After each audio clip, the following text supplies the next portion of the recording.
Hello everyone and welcome back to my channel. Today I'm gonna show you how to make some easy, adorable bookmarks from our fabric scraps.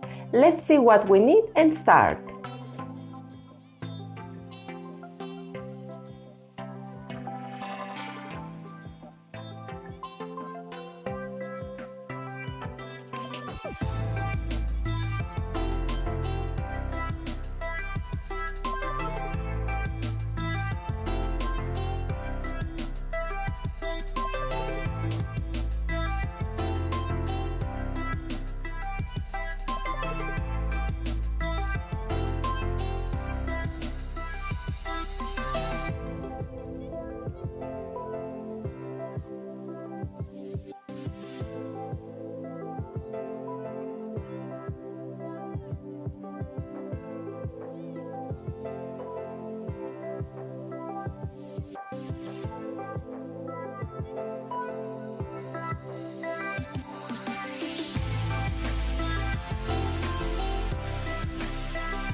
So this is my easy bookmark finished. I can use it right away on my book.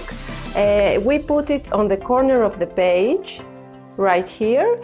I hope you enjoyed my video today and try it because it's very easy. Thank you so much for watching. Don't forget to subscribe and see you next time.